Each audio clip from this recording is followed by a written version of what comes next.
Doctors of Reddit, what's the biggest case of faking it you've ever seen? Taking trauma call during surgery residency. Had a prisoner come in after a fight and claimed he couldn't move or feel his legs. All the CT scans and MRIs were normal. But we would shield his legs so he couldn't see them and poke them with needles and other sharp objects. With enough force to cause pain, he never flinched or moved his legs at all. He was diagnosed with SORA, spinal cord injury without radiographic abnormality.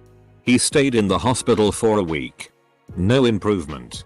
Always had one guard with him. One night they were down in the lobby watching some television, but the guard needed to use the restroom. The patient said, "Where could I possibly go? I'm paralyzed." Guard left him alone for 2 minutes. Patient last seen sprinting down the road. Naked butt cheeks flapping in the breeze. Made it to a city 4 hours away by car before he was caught again. I have never seen anyone fake it so well.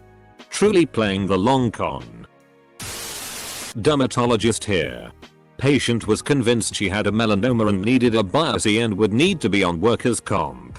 I told her it looked like ink from a marker. She demanded a biopsy. I wiped the area off with an alcohol swab and showed her the ink and that there was no spot on her skin anymore. She stormed out threatening to sue. I'm just glad I cured her melanoma. Had a patient come in for a fall who now couldn't move their legs at all. Did a bunch of tests. Didn't find anything. The patient was not at all fazed by suddenly being paralyzed, which was the first red flag. Didn't really believe anything was wrong, but the patient was still not moving their legs. My options are to admit for a huge workup or get them to walk. So I update them saying everything is fine. Tests are negative. You can go home. Patient gets up, gets dressed and walks out without a word. We had a patient faking a seizure, so my supervisor told one of us to get the brain needle. The patient made a miraculous and swift recovery without intervention. Physical therapist here. Working mom comes into the clinic with her infant in a stroller. She's limping like she's got a nail in her foot. Wincing in pain and tears in her eyes. She's crying during her visit with the PT. None of us think she's faking it. She limped out of the clinic. I glanced out of the window and saw this woman bounding down the sidewalk. Hips swaying. Full stride. Going places. We were all fools. Whenever we had kids, usually teenagers, playing up their symptoms to extend their hospital stay, we would order them into a healthy lifestyle. Lights out at 9. No screen time for 2 hours before bedtime. Healthy diet chock full of fruits and vegetables. Screen time limits. Minimum number of laps around the unit per day to get in their exercise. They got better so much faster with our healthy lifestyle tips. My brother was an EMT for 2 years and he told me this. People will try to use the ambulance as a means for transportation from Fulton to Oswego, because the hospital is in Oswego, by faking seizures. Sometimes when the head EMT guy was feeling fun and knew that the person was faking, he'd say something like, "Man, it's weird that he's having seizures but not peeing himself." Apparently the person would kind of snap out of it for a second. Weigh up the repercussions. Then either pee themselves or stop faking. I thought that was hilarious. Sorta along the same idea. Working at a pharmacy, we saw a guy come in to try and get a refill on some pain meds that had no refill. After pleading that his ear really hurt, we told him again we couldn't refill it. One of the other employees saw his step into a side hallway and take a pencil and jam it forcefully into his ear repeatedly, drawing blood. He calmly left and went to the ER. He came back a few hours later with a prescription for pain meds. Had a patient when I was an intern feigning blindness.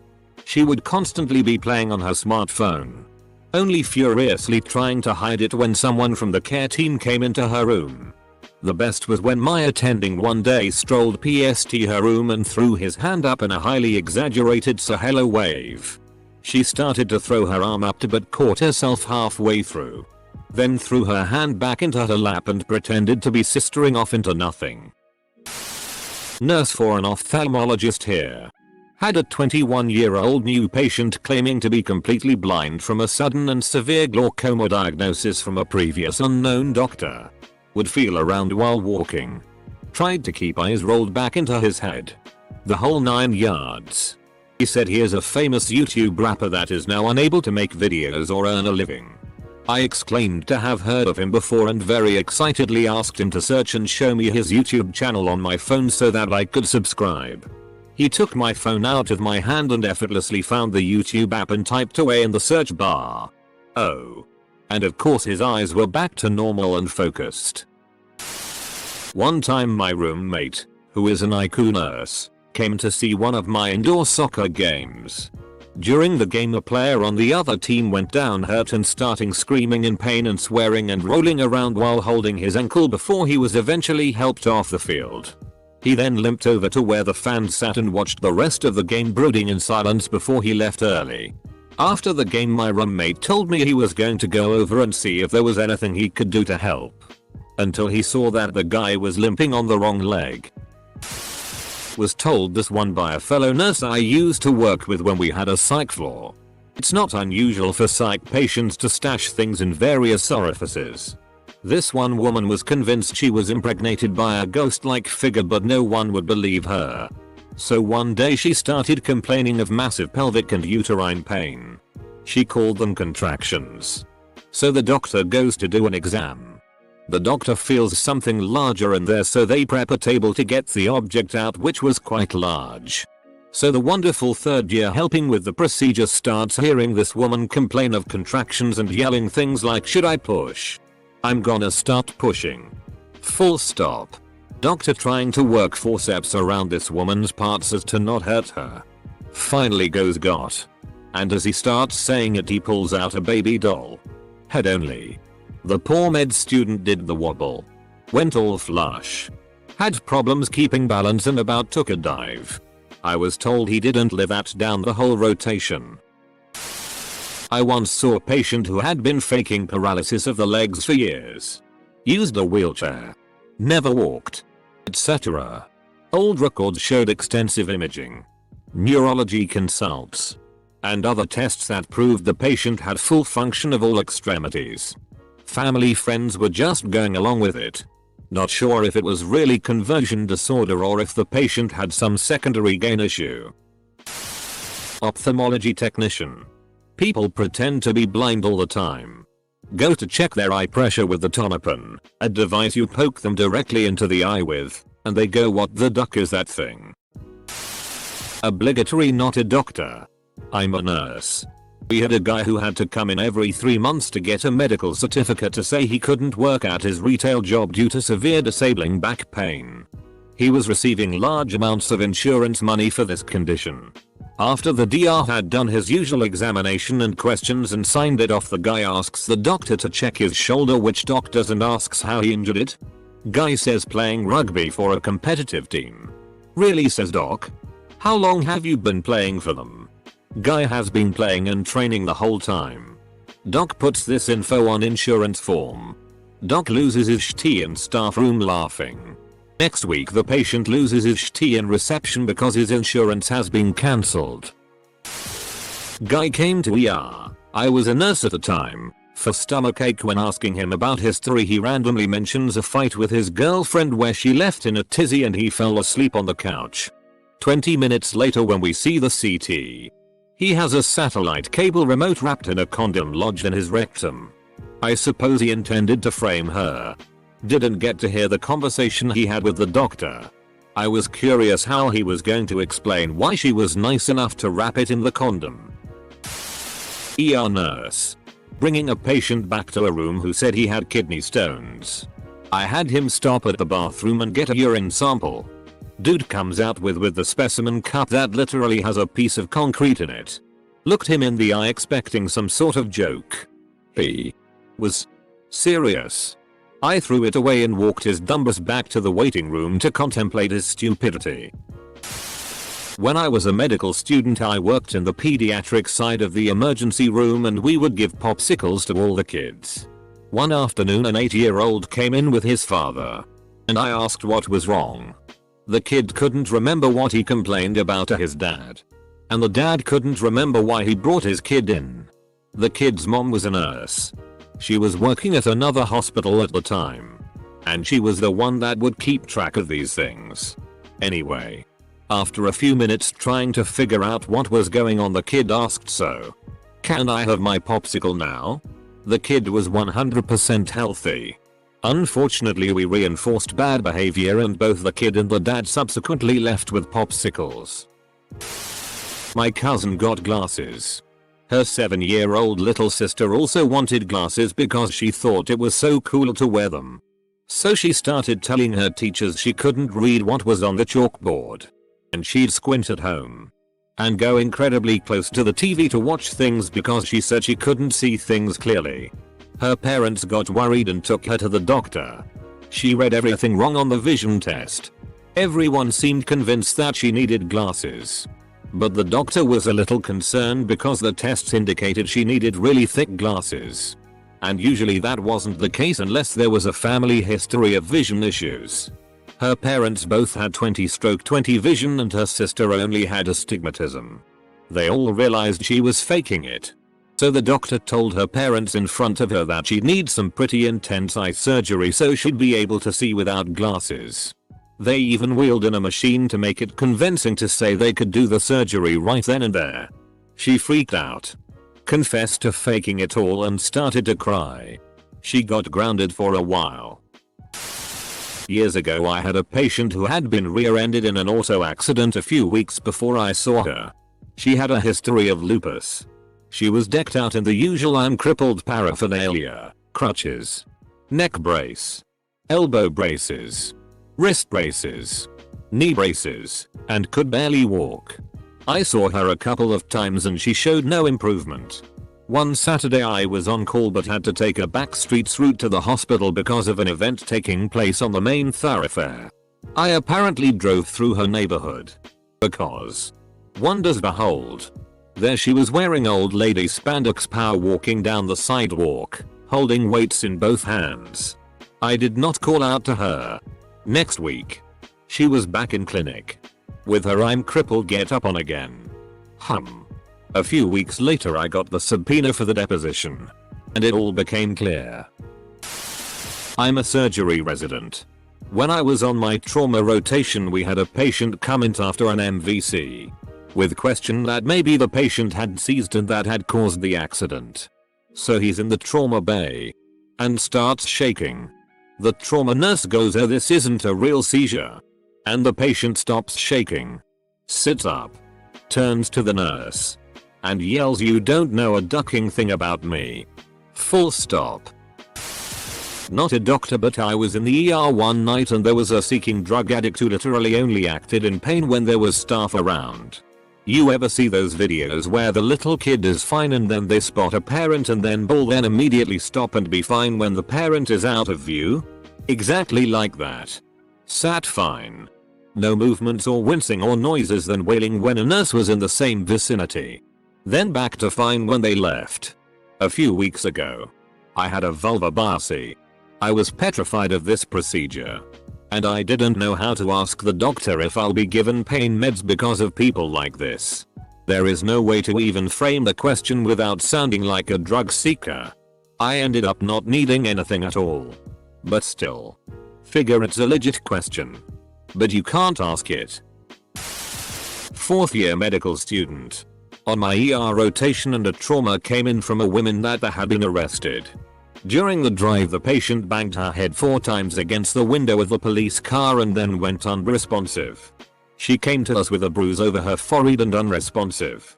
We all smelled BS, but the patient was a great actor. Didn't even flinch during the digital rectal exam, which is standard for all patients that come in through the trauma bay.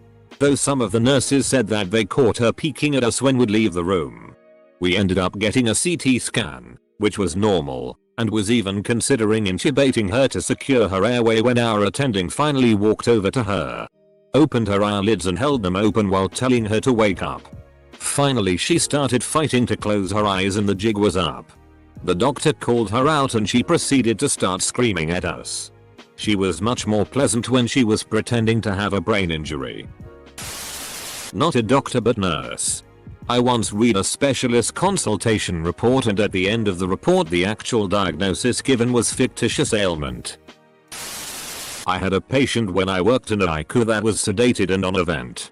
A family member showed up out of nowhere and was staying day and night. I got pretty suspicious of them because they were clearly lying about knowing this person.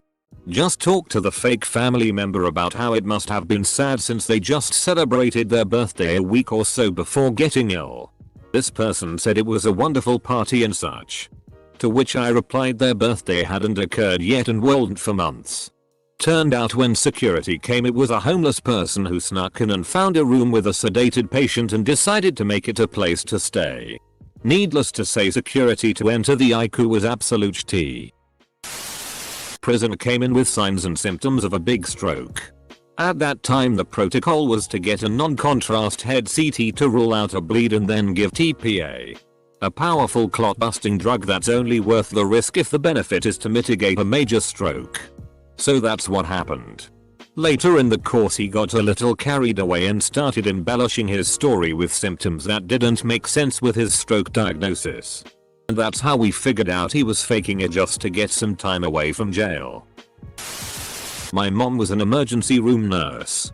Years ago they brought a prisoner from the local pen in who seemed to be unconscious. The guards were suspicious that he was faking it. They checked his vitals and everything seemed to be okay. The attending doctor tried poking him in the foot with something pointy. Nothing. Then he got an idea. They took a rubber hose and inserted it in the back of his throat as if they were intubating him. That did the trick. He sat up very quickly, coughing and gagging. Edit. Yes. Sternum rub. Got it. Not me. But no, an army doctor who prescribed everyone with cold-like symptoms or sore legs to stay in bed for the whole day. Then next day half as many people with symptoms showed up. My EMT instructor told me he and his crew ran on a seizure call. Gets there. Doors wide open. Female patient is unconscious and buck-ass naked. They start assessing her while one guy clears the house to make sure no one else is inside and gets something to cover her. After doing an arm drop test and trying to check her pupils, they all figure out that she's faking her illness. However, their general policy was never to openly state that, but to just roll with it instead. In line with that, he starts to call for an ambulance to come take her to the hospital. When one of his guys says, "Captain, she's clearly faking it." Then this woman, who is supposed to be unconscious and unresponsive, says, "No, I'm not." When I was a kid I learned I could fake sick and get out of school. So 1-2 days a week I would get a migraine and hold my head and complain and I would get to go home.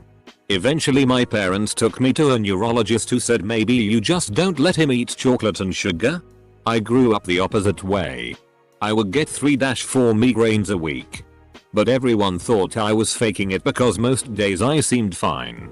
Just because I was learning how to deal with them and try to act normal. It wasn't until 8 years after they started that I went to a neurologist who said I have chronic migraines, which I dealt with unmedicated for 16 years. Now I'm on medication. I feel like my childhood was wasted. Edit. I've replied to a lot of you nice people, but I'm on mobile and it will only load like 200 replies and I can't view any more to reply on. But I like reading your responses. Much love to you all. ER patient registers with chief complaint of dental pain. Allergies to every known NSAID. Yes. I know this can actually be genuine, such as with ED. Close bracket. This is a small rural hospital. So I happened to see this guy go across the hall to the lounge and help himself to a big mug of hot black hospital quality coffee and proceed to drink it in the waiting area. On asking about the dental pain, he reports that the pain is severe and worsened by drinking cold or hot liquids. His head and neck exam is non-acute, and he is discharged to home with instructions for supportive care including ice packs and follow-up with his dentist ASAP. His dissatisfaction is loud and salty. I saw father and his son wink when I was turning to face them again when I was done writing a note to stay home from school. That's pretty much it. Faking it is a hard call to make in general. I used to work as an EG tech and we had a patient come in at the end of the day from A&E. to get the results quicker. We also had the consultant neurologist with us to formally assess the study. This woman was faking it. And was really bad at it. 2. Still. We had to go through the motions. And she wasn't faking it. She was definitely having epileptic activity. Fooled a veteran neurologist. A 25-year veteran EG tech. And a couple of us other techs with only a few years under our belts. When I was a kid, I would plan my sick days way ahead of time. Had an old thermos that I would pour leftover milk, meat, whatever. Leave it on the windowsill in my bedroom, just letting it fester for a month. Of course the thermos was closed so no smells escaped. I set an alarm for the middle of the night. Dumped the contents of the thermos on my rug and ran in to tell my dad I was throwing up and so sick. However, this thermos monstrosity filled the entire condo up with horrible smells, and both me and my dad ended up puking into the tub at the same time every time we tried to clean up the rug. He had to take the day off work too. Needless to say, I never pulled that again. When I was a kid, I used to fake sick for no other reason than I wanted to stay home and hang out with my grandpa. He knew exactly what I was doing and would 90% of the time make me go off to school. We lived with him. Every so often though, he'd wink at me and we'd convince my mom I was feverish and then spend the day together watching movies and being best buddies. I was like 9 or 10. I cherish those days because he passed away when I was 19, now 31. I would give anything for one more of those days. My mom's an ER nurse and she said once some crazy lady came in and complained that she had the whooping cough. And whenever she coughed she followed it with a loud whoop. She's doing it wrong. That's a coughing whoop. Obligatory, not a doctor. I was an EMT and had a frequent flyer who rotated through various chief complaints. One which was complete blindness, emphasis on complete. We did our duty. Of course. Got him on board. Took vitals. BLS'd him to the nearest hospital. But we occasionally had a bit of fun with him. One of the blindness calls. We noted that he walked a rather narrow and windy path from his trailer to the rig without any issue. Once on board the rig, when asked for his insurance card, he fingered through his wallet and fetched it from among a mass of cards without issue. When asked direct questions, he met our gaze and followed it when our heads moved. When I pointed all this out to him, his only response was to quickly look at something over my shoulder and stammer through, "No. I'm blind." Okay. Our mistake then. Off we go.